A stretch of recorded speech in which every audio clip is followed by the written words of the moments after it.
ಆತ್ಮೀಯ ಬಂಧುಗಳೇ, ಮಹಾಭಾರತ ಭೀಷ್ಮ ಪರ್ವ. ಇದರಿಂದ ಭೀಷ್ಮರ ಪರಾಕ್ರಮ, ಶ್ರೀಕೃಷ್ಣ ಭೀಷ್ಮರನ್ನ ಕೊಲ್ಲೋದಕ್ಕೆ ಉದ್ಯುಕ್ತನಾಗೋದು ಮತ್ತೆ ಅರ್ಜುನನ ಪುರುಷಾರ್ಥ, ಈ ವಿಷಯದ ಬಗ್ಗೆ ನಾವು ತಿಳ್ಕೊಳ್ತಾ ಇದ್ವಿ. ಹೋದ ಭಾಗದಲ್ಲಿ ಕೃಷ್ಣ ಕುದುರೆಗಳ ಲಗಾಮನ್ನು ಬಿಟ್ಟುಬಿಟ್ಟು ಸುದರ್ಶನ ಚಕ್ರವನ್ನ ಕೈಯಲ್ಲಿ ಇಟ್ಕೊಂಡು ಫಾಸ್ಟಾಗಿ ಭೀಷ್ಮರ ಕಡೆಗೆ ಹೋಗ್ತಾ ಇದ್ದಾನೆ. ಭೀಷ್ಮರು ಕೂಡ ಅವನು ಬರ್ತಾ ಇರೋದನ್ನ ನೋಡಿ ಅವನನ್ನ ಸ್ವಾಗತ ಮಾಡ್ತಾರೆ.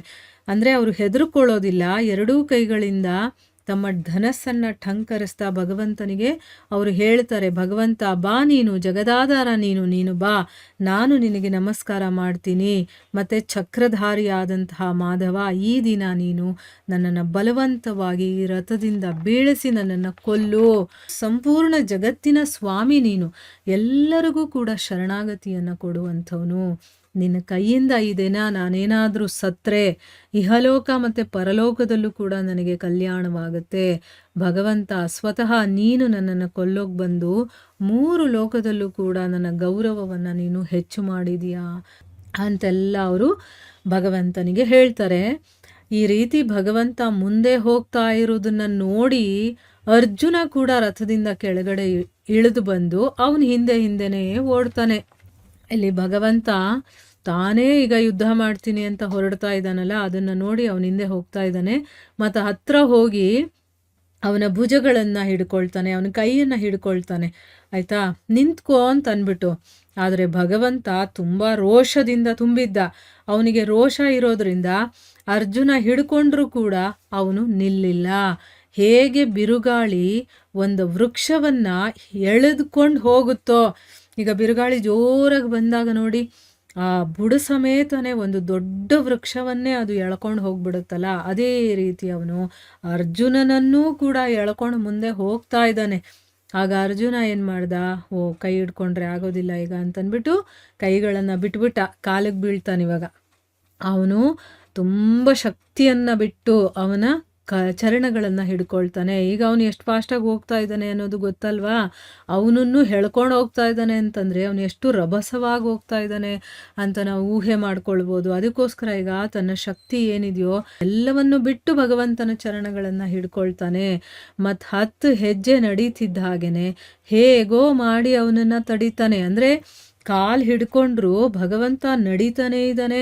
ಇವನು ತನ್ನ ಶಕ್ತಿಯೆಲ್ಲ ಹಾಕಿ ಹಿಡ್ಕೊಂಡ್ರು ಕೂಡ 10 ಹೆಜ್ಜೆ ಮುಂದೆ ನಡೀತಾನೆ ಭಗವಂತ. ಇವನು ಎಳ್ಕೊಂಡು ಹೋಗ್ತಾ ಇದ್ದಾನೆ ಅಂತ ಅರ್ಥ ಆಯಿತಾ. ಆಮೇಲೆ ಹೇಗೋ ಮಾಡಿ ಅವನನ್ನು ತಡಿತಾನೆ. ಯಾವಾಗ ಅವನು ನಿಂತ್ಕೊಳ್ತಾನೋ ಆಗ ಅರ್ಜುನ ತುಂಬ ಪ್ರಸನ್ನನಾಗಿ ಅವನಿಗೆ ಪ್ರಣಾಮಗಳನ್ನು ಮಾಡ್ತಾನೆ ಮತ್ತು ಹೇಳ್ತಾನೆ. ನೋಡಿ, ಇಲ್ಲಿ ಅರ್ಜುನನಿಗೆ ಗೊತ್ತಾಗಿದೆ, ಈಗ ನನಗೆ ಭಗವದ್ಗೀತೆ ಎಲ್ಲ ಫುಲ್ ಇಷ್ಟೆಲ್ಲ ಅವನು ಎಕ್ಸ್ಪ್ಲೇನ್ ಮಾಡಿದ್ದಾನೆ ಭಗವಂತ. ನೀನು ಯಾಕೆ ಯುದ್ಧ ಮಾಡಬೇಕು, ಏನು, ನೀನು ಬರೀ ನಿಮಿತ್ತ ಆಗು, ಇಲ್ಲಾಂದರೆ ಇವರನ್ನೆಲ್ಲ ಕೊಲ್ಲೋದು ನನಗೆ ಎಷ್ಟೊತ್ತು, ಆದರೆ ನಿನ್ನ ಮೂಲಕ ಈ ಕೆಲಸ ನಾನು ಮಾಡಿಸ್ಬೇಕು ಅಂತಿದ್ದೀನಿ ಅಂತೆಲ್ಲ ಹೇಳ್ತಾನೆ. ಮತ್ತು ಇಲ್ಲಿ ಯಾವುದೇ ಅಟ್ಯಾಚ್ಮೆಂಟ್ ಇಲ್ಲದೆ ನೀನು ನನಗೋಸ್ಕರ ಈ ಕೆಲಸ ಮಾಡ್ತಾ ಇದೀಯ ಅಂತೆಲ್ಲ ಮಾಡುವಂತೆಲ್ಲ ಎಷ್ಟೊಂದು ಭಗವದ್ಗೀತೆಯಲ್ಲಿ ಅವನು ಹೇಳ್ದ. ಆದರೂ ಇಲ್ಲಿ ಅರ್ಜುನ ಸರಿಯಾದ ರೀತಿಯಲ್ಲಿ ಅವನು ಯುದ್ಧ ಮಾಡದೇ ಇರೋ ಕಾರಣದಿಂದ ಭಗವಂತನಿಗೆ ಕೋಪ ಬಂದಿದೆ. ಈಗ ಆಯಿತು, ನಾನು ಹೇಳಿದ ಕೆಲಸ ನೀವು ಮಾಡ್ತಾ ಇಲ್ವಲ್ಲ, ನಾನೇ ಆ ಕೆಲಸವನ್ನು ಮಾಡಿ ಮುಗಿಸ್ತೀನಿ ಅಂತಂದ್ಬಿಟ್ಟು.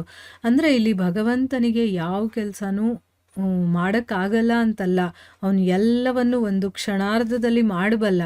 ಆದರೆ ಇಲ್ಲಿ ತನ್ನ ಭಕ್ತರಿಗೆ ಆ ಒಂದು ಗೌರವ ಸಿಗಬೇಕು, ಅವರನ್ನ ಇತಿಹಾಸದಲ್ಲಿ ನೆನಿಬೇಕು ಆ ರೀತಿಯ, ಮತ್ತು ಅವರನ್ನ ನೋಡಿ ಮುಂದೆ ಬರುವಂಥವರು ಕೂಡ ಅದನ್ನು ಫಾಲೋ ಮಾಡಬೇಕು, ಆ ರೀತಿ ಭಗವಂತ ಇಷ್ಟಪಡ್ತಾನೆ.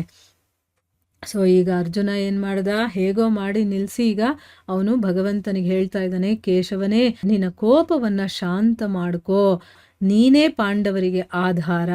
ಈಗ ನಾನು ಸೋದರರ ಮತ್ತು ಮಕ್ಕಳ ಆಣೆಯನ್ನು ಇಟ್ಟು ಶಪಥ ಮಾಡ್ತೀನಿ. ನೋಡಿ, ಇಲ್ಲಿ ನಾನು ಇಷ್ಟು ದಿವಸ ಹೇಳಿದ್ದನ್ನು ನೀನು ಇವಾಗ ನಂಬಲ್ಲ ಅಲ್ವಾ, ನಾನು ಏನು ನೀನು ಹೇಳಿದ್ದು ಅದನ್ನು ಮಾಡಲಿಲ್ಲ. ಆದರೆ ಈಗ ನಾನು ಶಪಥ ಮಾಡಿ ಹೇಳ್ತಾ ಇದ್ದೀನಿ, ನನ್ನ ಕೆಲಸದಲ್ಲಿ ಯಾವುದೇ ರೀತಿಯ ಒಂದು ಸಡಿಲತೆ ಮಾಡೋದಿಲ್ಲ. ಅಂದರೆ ಹೋಗಲಿ ಬಿಡು ಅನ್ನೋ ರೀತಿ ನಾನು ಮಾಡೋದಿಲ್ಲ, ಅಥವಾ ನೆಗ್ಲೆಕ್ಟಾಗಿ ನಾನು ಕೆಲಸ ಮಾಡೋದಿಲ್ಲ. ಪ್ರತಿಜ್ಞೆ ಏನು ಮಾಡಿದ್ದೀನೋ ಅದರ ಅನುಸಾರ ಯುದ್ಧ ಮಾಡ್ತೀನಿ ಅಂತ ಅಂದ್ಬಿಟ್ಟು ಇವಾಗ ಹೇಳ್ತಾನೆ ಭಗವಂತನಿಗೆ. ಸೊ ಅರ್ಜುನನ ಈ ಪ್ರತಿಜ್ಞೆಯನ್ನು ಕೇಳಿ ಶ್ರೀಕೃಷ್ಣನಿಗೆ ತುಂಬ ಸಂತೋಷ ಆಗುತ್ತೆ. ಆಮೇಲೆ ಅವನಿಗೆ ಒಳಿತನ್ನು ಮಾಡಬೇಕಲ್ಲ ನಾನು ಅಂತಂದ್ಬಿಟ್ಟು ಮತ್ತೆ ಚಕ್ರ ಸಹಿತ ರಥದಲ್ಲಿ ಹೋಗಿ ಕೂತ್ಕೊಳ್ತಾನೆ. ಅವನು ತನ್ನ ಪಾಂಚಜನ್ಯ ಶಂಖದ ಧ್ವನಿಯಿಂದ ದಿಕ್ಕುಗಳನ್ನೇ ಮೊಳಗಿಸ್ತಾನೆ. ಅಂದರೆ ಅವನ ಶಂಖದ ಹೆಸರು ಪಾಂಚಜನ್ಯ ಅಲ್ವಾ, ಅದರಿಂದ ಅವನು ನಾದವನ್ನು ಮಾಡ್ತಾನೆ. ಆ ಸಮಯದಲ್ಲಿ ಕೌರವರ ಸೈನ್ಯದಲ್ಲಿ ಕೋಲಾಹಲ ಉಂಟಾಗತ್ತೆ. ಮತ್ತು ಅರ್ಜುನನ ಗಾಂಡೀವ ಧನಸ್ಸಿನಿಂದ ಎಲ್ಲ ದಿಕ್ಕುಗಳಲ್ಲೂ ಕೂಡ ತೀಕ್ಷ್ಣ ಬಾಣಗಳ ಸುರಿಮಳೆಯಾಗತ್ತೆ. ಎಲ್ಲ ಕಡೆನೂ ಬಾಣಗಳೇ. ಅಂದರೆ ಅರ್ಜುನನಿಗೆ ಎಷ್ಟು ಶಕ್ತಿ ಇದೆ ನೋಡಿ, ಆದರೆ ಅವನು ಇಷ್ಟೊತ್ತು ಇನ್ನೂ ಆ ಒಂದು ಸೀರಿಯಸ್ನೆಸ್ಸಿಂದ ಅವನು ಕೆಲಸ ಮಾಡ್ತಾ ಇರಲಿಲ್ಲ, ಯುದ್ಧ ಮಾಡ್ತಾ ಇರಲಿಲ್ಲ.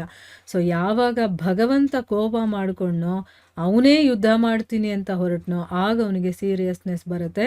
ಈಗ ಎಲ್ಲ ಕಡೆನೂ ಕೂಡ ಬಾಣಗಳ ಸುರಿಮಳೆಯನ್ನು ಸುರಿಸ್ತಾ ಇದ್ದಾನೆ.